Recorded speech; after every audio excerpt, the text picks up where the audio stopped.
Olá, boa noite, queridos amigos do Centro Espírita Bezerra de Menezes.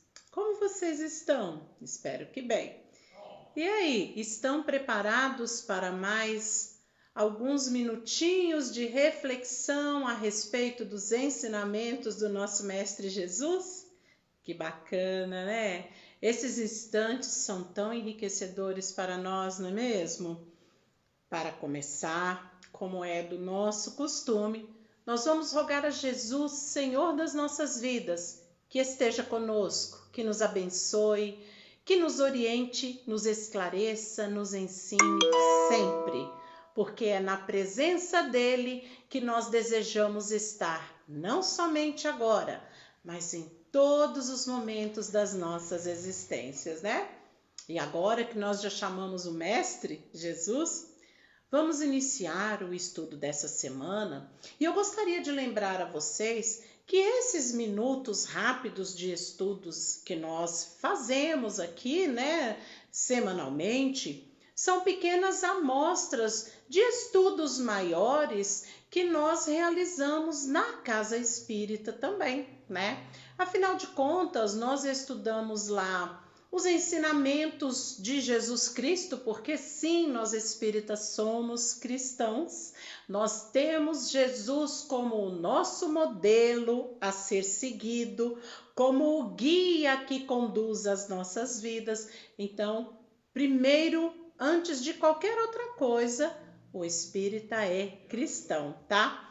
E aí, meus irmãos, além de estudar o Evangelho de Jesus sob a ótica espírita, por que eu digo sob a ótica espírita?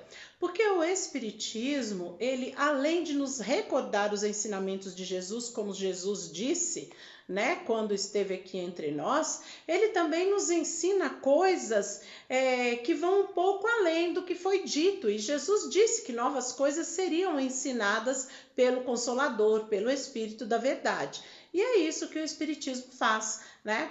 Ele relembra os ensinamentos de Jesus e nos esclarece de uma forma maravilhosa. E nós chamamos o Espiritismo de Consolador porque os ensinamentos espíritas realmente consolam. Eles aliviam os nossos sofrimentos, aumentam as nossas esperanças, né? Nos permitem recomeçar a qualquer momento em que desejarmos. Por isso, o Espiritismo é o Consolador.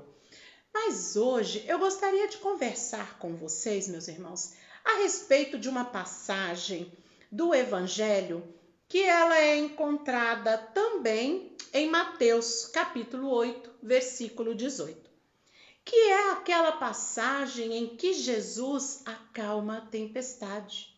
Porque Jesus estava ali às beiras do mar da Galileia, né, chamado de Mar da Galileia, mas na verdade é um lago, o Lago de Genezaré, né, porque é um lago enorme, muito grande, né, então eles chamavam de Mar da Galileia. E ali o local estava cheio, repleto de pessoas.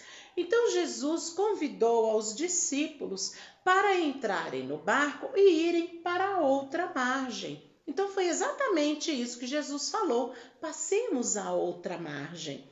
E Jesus foi o primeiro que entrou no barco. E logo após Jesus entraram também os seus discípulos e outros barcos foram juntos com eles para a travessia do mar da Galileia. No caminho, Jesus se dirigiu à popa do barco, né? A popa é aquela parte traseira do barco.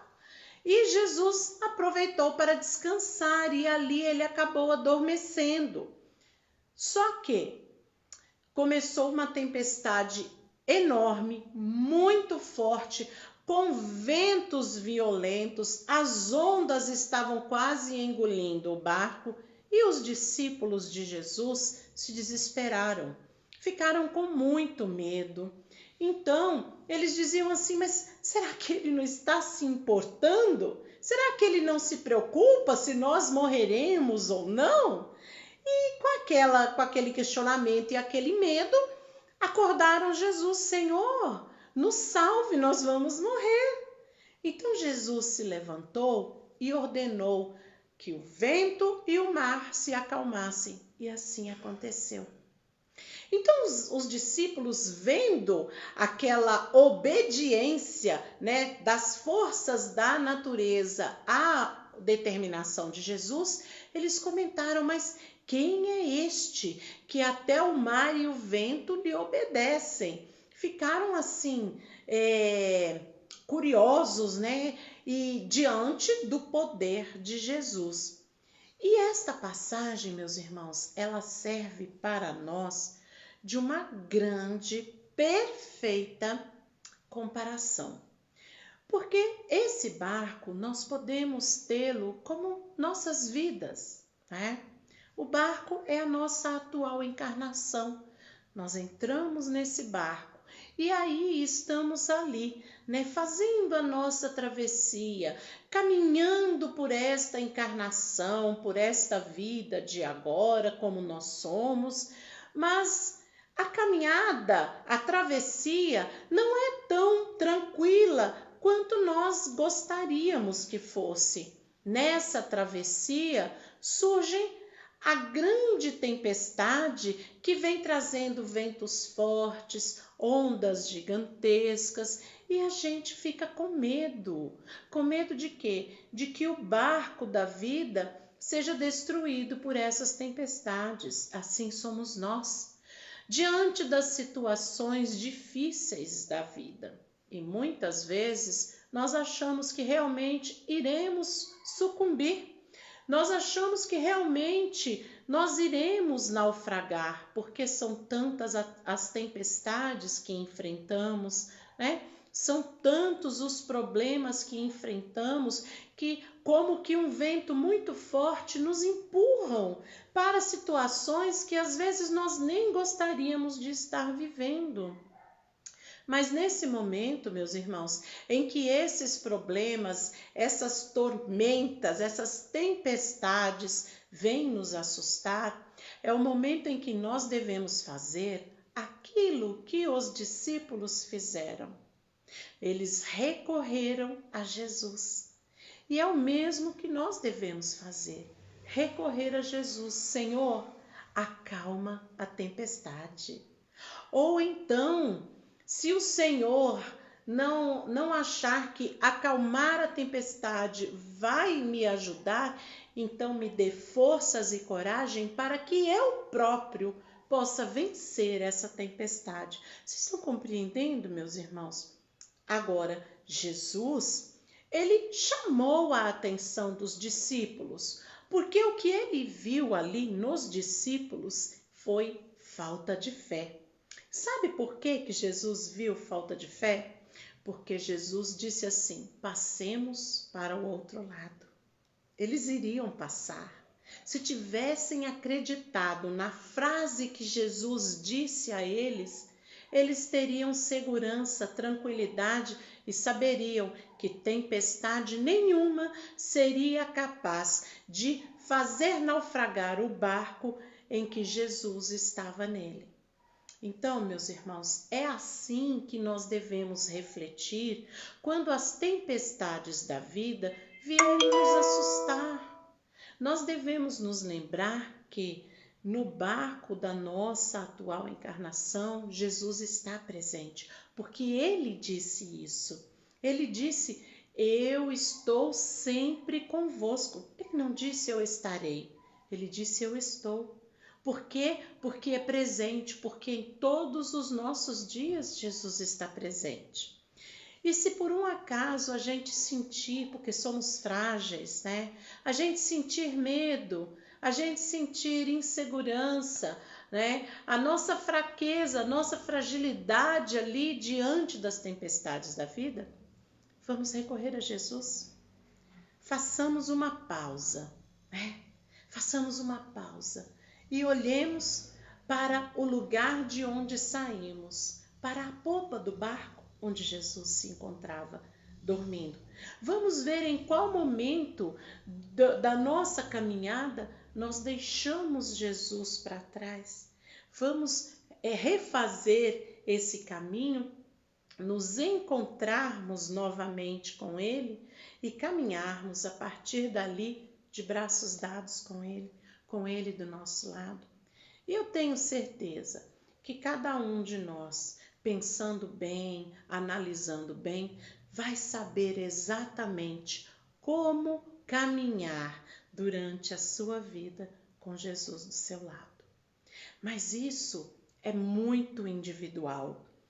Ninguém é capaz de ditar regras para ninguém. Ninguém pode dizer, olha, haja desta maneira que você vai ter Jesus ao seu lado. Não, é entre você e Jesus. E quando você estiver caminhando do lado dele, o seu coração estará em paz.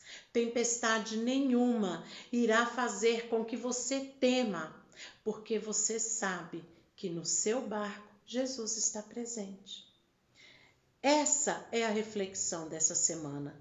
Não importam as tempestades, não importam quão gigantescas sejam as ondas, se no nosso barco Jesus estiver presente, nós venceremos as tempestades e com certeza chegaremos à outra margem.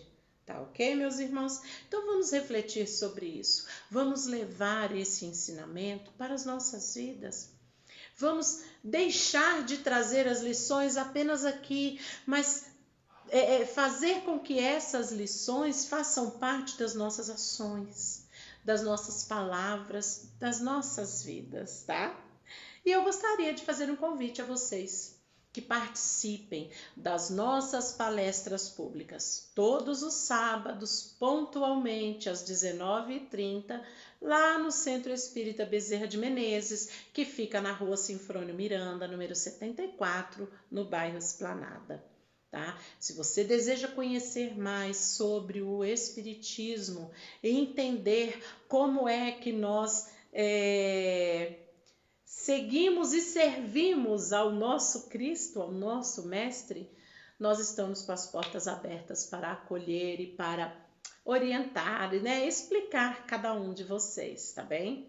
Além das palestras públicas, nós temos todas as segundas, também às 19h30, o passe magnético. Então, se você está sentindo algum mal físico ou mesmo emocional, pode ir lá que nós atendemos através da evangelioterapia, né? E depois o passe magnético. E às quintas-feiras, das 14 às 16 horas, nós temos o atendimento fraterno. O atendimento fraterno, ele é para aquelas pessoas que querem falar e querem ouvir, querem ser orientadas, né? Querem ser esclarecidas. Então, é para isso o atendimento fraterno, todas as quintas-feiras, né? Das 14 às 16. Hoje nós não tivemos o atendimento fraterno, porque o nosso salão está passando por uma pequena reforma, então ia ficar um pouco tumultuado, nós não tivemos. Mas todas as quintas-feiras nós estamos lá aguardando vocês, ok? Eu desejo que todos tenham um excelente fim de semana e rogo a Jesus que envolva a todos nós em vibrações de muita luz e de muita paz.